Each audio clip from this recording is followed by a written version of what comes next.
Hello, everyone. I thought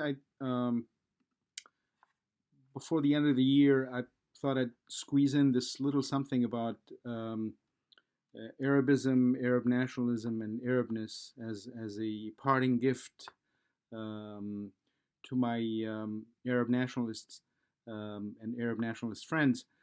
Um, but I thought I'd begin with a brief sort of overview of the emergence of national ideas in the Near East.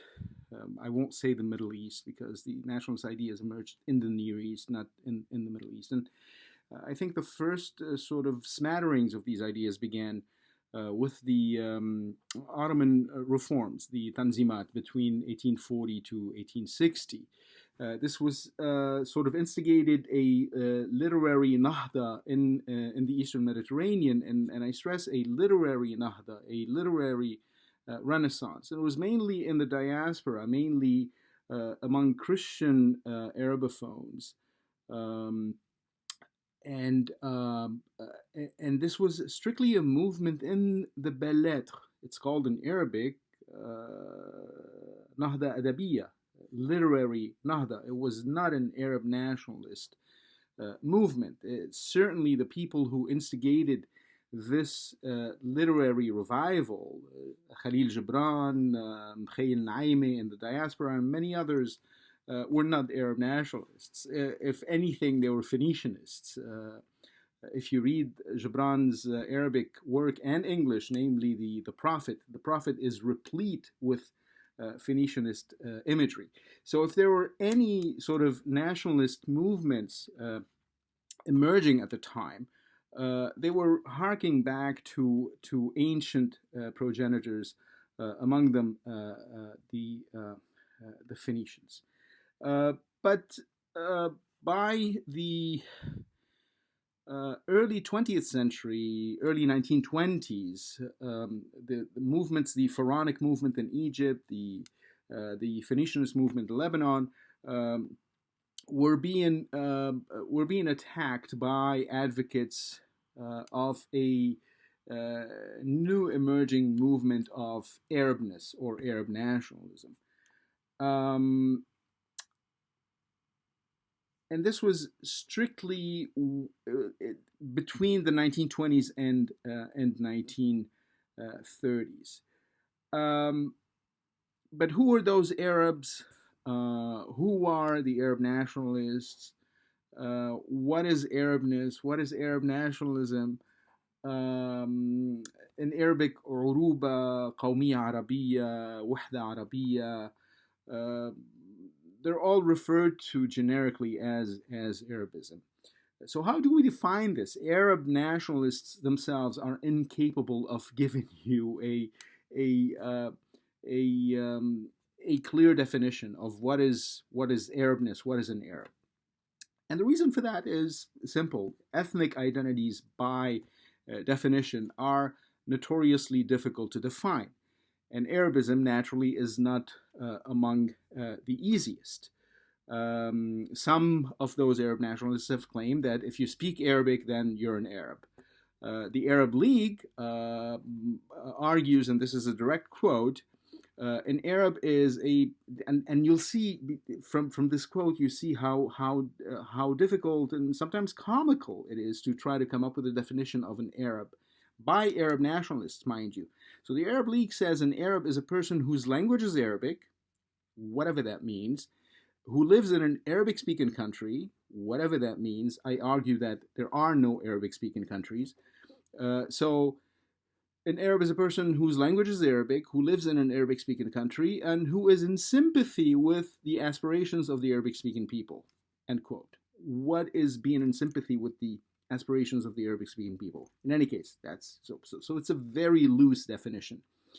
So, in a sense, Arabness may be a cultural attribute. Uh, it's certainly not a race. It's certainly not a nation. It's certainly not an ethnicity. And it's defined by two constitutive elements: the Arabic language, this is recurrent in all of the definitions, and Islam. To most Arabs, Islam is their indigenous religion and civilization. It is their contribution to mankind. It's an article of faith, even to secular Arabs, even to non-Muslim Arabs or Arab nationalists or those who claim Arabness. Islam is central to that identity. I'll give you some definitions from some of the main ideologues of Arab nationalism. Omar Farouk, who is a Lebanese fellow, who died in 1987, made the following argument. It is irrelevant should Iraqis, this is a direct quote, it's irrelevant from a book called what's the title of the book? I translated segments of it. Modern Standard Arabism. It's called Modern Standard Arabism. Al-Urub al-Fusha, the title of the book in Arabic. And he presents the following argument. This is a direct quote from the book. It is irrelevant should Iraqis deem themselves a hybrid of Arameans, Persians, Kurds, Turks, Indians, and others. They are still Arabs in spite of their racial diversity, even in spite of themselves, because the overriding factor in their identity formation is the Arabic language. Okay, note the coercive streak in such a definition. So it's irrelevant how you define yourself. It's irrelevant whether your ancestors were Arameans or Persians or Kurds or what have you. You are an Arab, even in spite of yourself. And he goes on to say the inhabitants of today's Morocco, Algeria, Libya, and elsewhere in northern Africa may very well be a mix of Berbers, Black Africans, Spaniards, and Franks, but by dint of the Arab nation's realities, I have no idea what those realities are, but by dint of the Arab nation's realities, all of these people remain Arabs shorn from the same cloth as the Arabs of the Hijaz, Najd, and Yemen. Okay? This is not fascist at all. Another definition by the founding father of linguistic Arab nationalism, a Damascene by the name of Sati al-Husri, who is the inspiration behind the non-fascist Arab Ba'ath Party of Michel Aflaq. He says, this is his definition, quote, every person who speaks Arabic is an Arab. Every individual associated with an Arabic speaker or with an Arabic-speaking people is an Arab. This is not a joke, okay? So if this person does not recognize his Arabness, we must look for the reasons that have made him take this stand. But under no circumstances should we say, as long as he does not wish to be an Arab and as long as he is indifferent to his Arabness, then he is not an Arab. Why, he is an Arab, regardless of his own wishes, whether ignorant, innocent, recalcitrant, or disloyal. He is an Arab, but an Arab without consciousness or feelings, and perhaps even without a person without a conscience. End quote. He concludes by admitting that the only way that he can maintain this Arabness or foist it, if you will, or impose it, is by adopting a fascist system. We can say, he says, that the system to which we should direct our hopes and our aspirations as Arab nationalists is a fascist system. So those of you who I see on social media today arguing with people who are saying the Lebanese are Arabs, whether you like it or not, or Arabs, you know where these ideas are coming from. I mean, these are the foundational tenets of Arab nationalism. Michel Aflaq, who is the co-founder of the Ba'ath Party,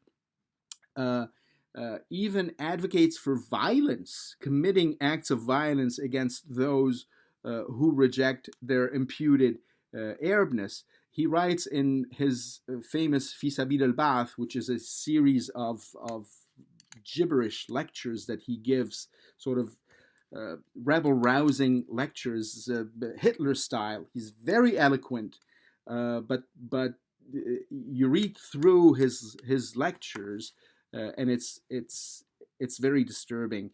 This is from one of the lectures that he gave in Beirut, of all places. Of course, his intended audience or listeners were to be those ugly Phoenicianists in Lebanon. He writes, Arab nationalists must be imbued with a powerful hatred, a hatred unto death towards any individuals who embody an idea contrary to the idea of Arab nationalism. An idea that is opposed to ours does not emerge ex nihilo. It does not emerge out of nothing. It is the outcome of individuals. So those ideas that are opposed to Arab nationalism, they don't come out of the thin air. They come from individuals. It's the outcome of individuals who must themselves be exterminated. He uses the Arabic word ibada, ibadat. Those of you who know Arabic. So the ideas that are opposed to Arab nationalism are the outcome of persons, of people, who must themselves be exterminated so that their very ideas may in turn be also exterminated. The enemy of our ideology, and note the sort of sexual terminology that he uses here to sort of arouse hatred in the young audiences that he's trying to rouse.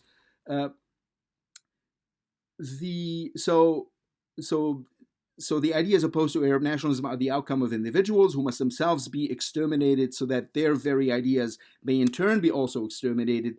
The enemy of our ideology, meaning the enemy of Arab nationalism, vivifies Arab nationalism and sends the blood coursing in our veins. Any action that does not call forth in us living emotions and does not make us feel the spasms of love. He uses the Arabic phrase rashat al-hub, those of you who know Arabic.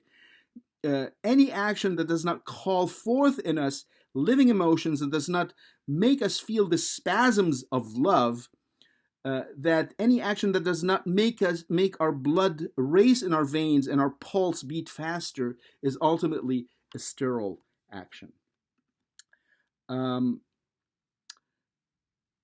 It is both, this is still Michel Aflaq, it is both comical and shameful that Arabs should be thinking of humanism and of supporting other nations, meaning those who disclaim Arab nationalism, the Phoenicianists, the Pharaonists in Egypt, the Mesopotamianists in Iraq. It is, and this is Aflaq, it is both comical and shameful that Arabs should be thinking of humanism and of supporting other nations. When we Arabs are cruel to them, we know that our cruelty is in order to bring them back to their true Arab selves, of which they are ignorant. Their potential will, which has not yet been clarified, is with us, even as their swords are and rhetoric may still be drawn against us. So it doesn't matter whom you think you are. I, as an Arab nationalist, decide who you are, and it is not your will. It is not a choice. It is my choice. I'm going to stop here. I'm going to try to record a continuation of this before the New Year's, just to give my expression of gratitude to my Arab nationalist friends before the expiry of this year. So we'll call it Arab nationalism or Arab identity part 2. So let me stop here. I hope you'll enjoy this segment and talk soon. Ciao.